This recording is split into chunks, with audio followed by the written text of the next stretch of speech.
파리 악마의 진짜 정체에 강철이마저 두려워했다. 13년 전의 과거가 서서히 드러나기 시작한다. 어둠이 깔린 왕궁의 깊은 복도, 바람 한 점 없는 정막 속에서 희미한 촛불이 벽에 괴이한 그림자를 들이운다. 강철이의 발걸음이 멈춘다. 그의 눈동자는 흔들리고 숨소리는 거칠어진다. 그놈 다시 돌아왔다. 그의 목소리는 떨림과 분노로 뒤섞여 있다.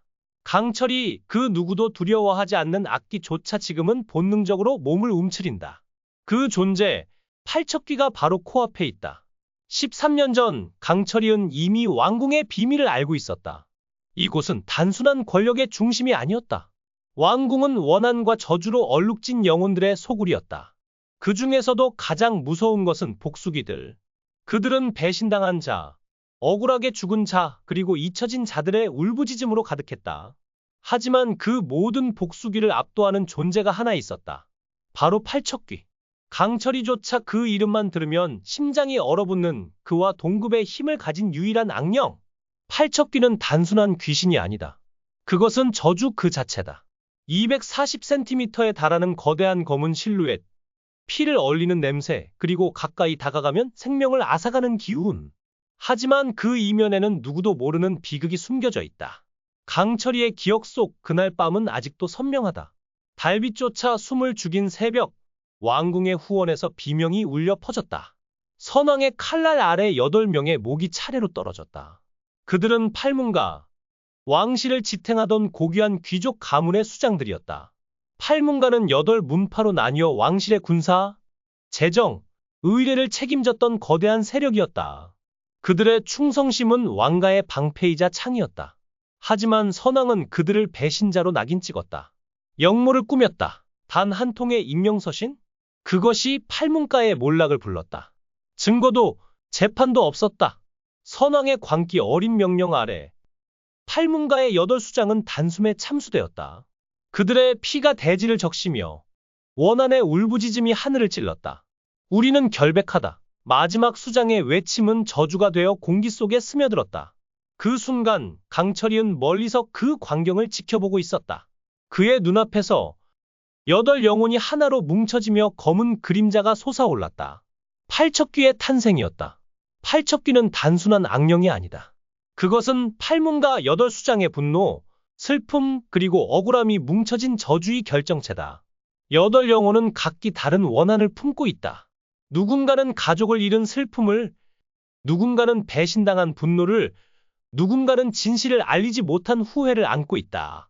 이 원한들은 서로 얽히며 팔척귀의 힘을 끝없이 증폭시킨다. 강철이 두려워하는 이유는 단지 그 힘이 자신과 맞먹기 때문만이 아니다. 팔척귀는 목적을 가지고 움직인다. 그것은 왕가를 무너뜨리고 자신을 죽인 자들의 후손들에게 복수를 다짐한다. 하지만 더 무서운 것은 팔척귀의 교활함이다. 그것은 단순히 파괴하지 않는다. 사람들의 마음을 조종하고 두려움을 심으며 운명을 뒤틀어 서서히 무너뜨린다.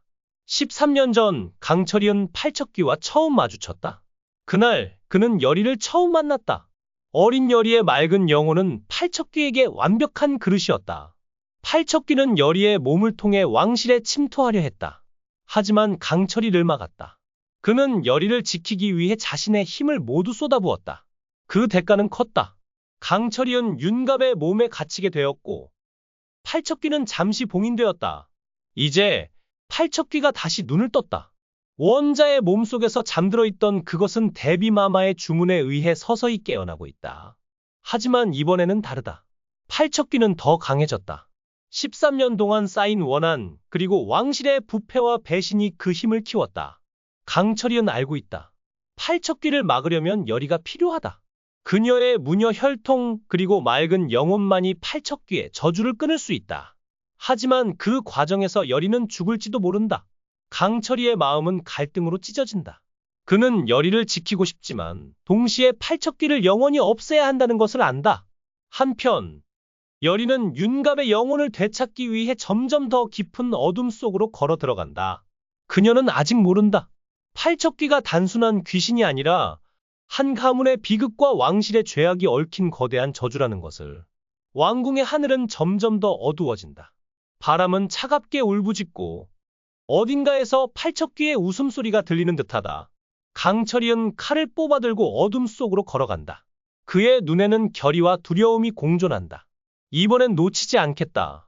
팔척귀. 하지만 팔척귀는 이미 한 수 앞서 있다. 그것은 여리의 마음속 깊은 곳, 그녀가 가장 사랑하는 윤갑의 영혼을 손에 쥐고 있다. 여리가 윤갑을 구하려 할수록 그녀는 팔척귀의 덫에 점점 더 깊이 빠져든다. 과거의 비극, 현재의 음모, 그리고 미래의 파멸, 모든 것이 팔척귀를 중심으로 얽히기 시작한다. 이 저주는 끝날 것인가? 아니면 왕실과 무녀의 운명을 영원히 집어삼킬 것인가? 데비마마는 오랜 기억을 더듬듯 그 역겨운 냄새를 떠올린다. 과거 분명 무언가 끔찍한 일이 있었던 것이다. 그 냄새는 단순한 악취가 아니었다. 그것은 팔척귀의 전조였다.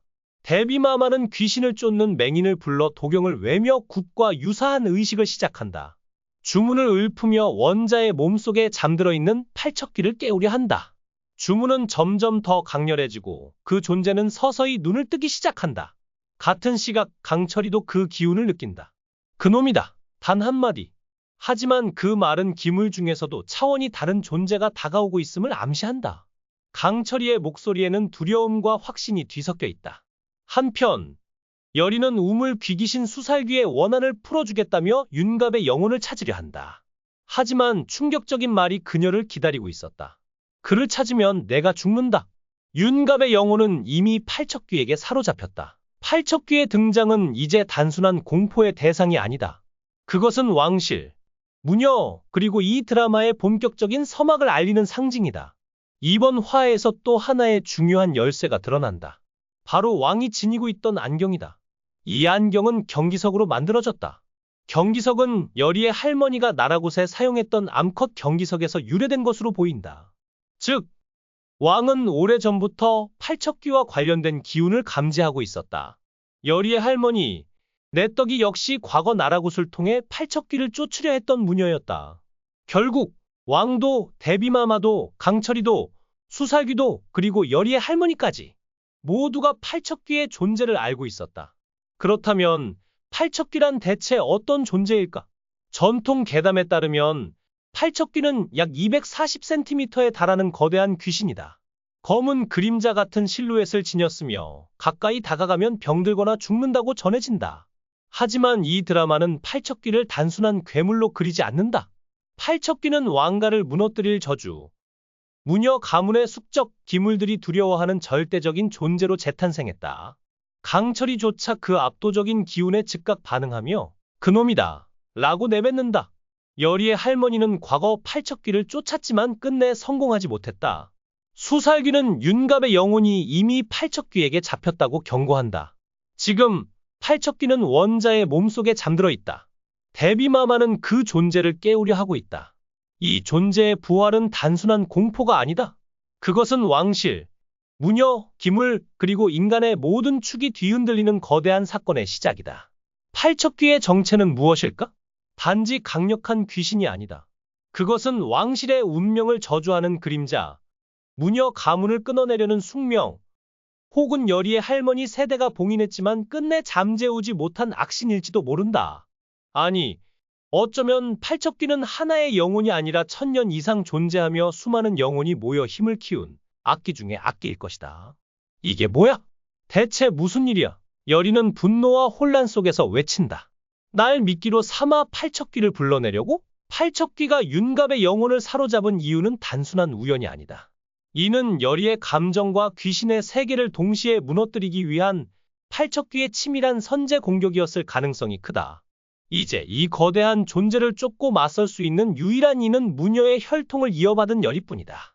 사마에서 왕은 마침내 여리의 정체를 알게 된다. 그녀가 나라곳을 이끌던 무녀 내떡이의 손녀이며 기물과 싸울 수 있는 진정한 그릇이라는 사실을 깨닫는다. 왕은 여리에게 팔척귀를 쫓는 중대한 임무를 맡기려 한다. 한편 데비마마는 원자를 제거하려는 정치적 음모를 드러내며 자신의 세력을 구축하기 위해 움직이고 있다. 여리는 왕의 제안을 받아들일 것이다. 하지만 그녀의 목적은 단순히 기물을 퇴치하는 데 그치지 않는다. 윤갑의 영혼, 그 잃어버린 영혼을 되찾아 원래의 윤갑으로 되돌리려는 간절한 소망이 그녀를 이끈다. 그러나 그 영혼은 이미 팔척귀의 소나귀에 있다. 이를 되찾으려면 여리는 스스로 죽음을 각오해야 한다. 바로 이 순간 예상치 못한 반전이 드러난다. 바로 강철이의 숨겨진 감정이다. 강철이는 여리가 위험을 무릅쓰는 모습을 더 이상 두고 볼 수 없다. 그는 여리를 무조건 지키려 한다. 13년 전 강철이는 자신의 승천을 위해 여리를 맴돌기 시작했다. 처음엔 그녀를 단지 맑은 영혼을 가진 그릇으로만 여겼다. 하지만 시간이 지나며 여리의 맑음, 그 눈빛과 말투에 점점 끌리게 되었다. 그녀를 지켜내고 싶다는 간절한 감정이 강철이의 마음속에서 자라났다.